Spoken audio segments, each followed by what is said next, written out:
បាយរត់ទៀតហេអត់មានទៀតហេ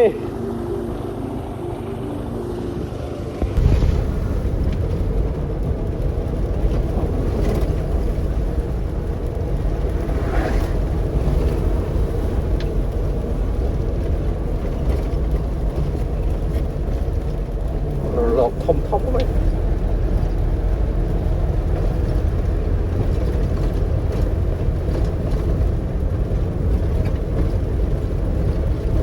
ថ្ងៃទី21ខែកក្កដាឆ្នាំ2026នេះខ្ញុំបានឃើញคลิปវីដេអូមួយដែលចែកដន្យតាមបណ្ដាញសង្គម Facebook បង្ហាញអំពីសកម្មភាព admin ចិញ្ចក់ដែលថតវីដេអូជាមួយលោកអាចារ្យធំដែលទំនងជាកំពុងអង្គុយផឹកស៊ីសើចលេងយ៉ាងសប្បាយចង់ផឹកស៊ីហើយបង្ហោះតាមបណ្ដាញសង្គមជាសិទ្ធិរបស់បងប្អូនទាំងគ្នាប៉ុន្តែបុគ្គលសាធារណៈបុគ្គលល្បីឈ្មោះតាមបណ្ដាញសង្គម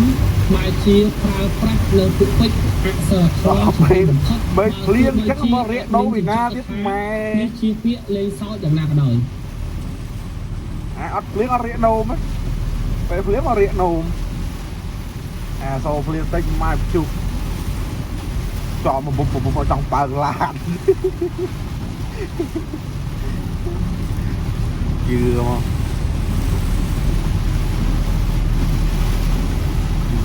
កឡានណាជ្រុះកញ្ចក់មួយខ្យល់ឲ្យឡើងជ្រុះកញ្ចក់ជឿ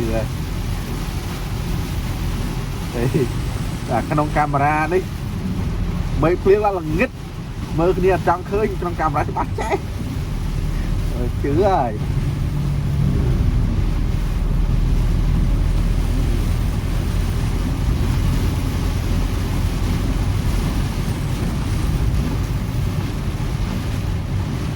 អូអញ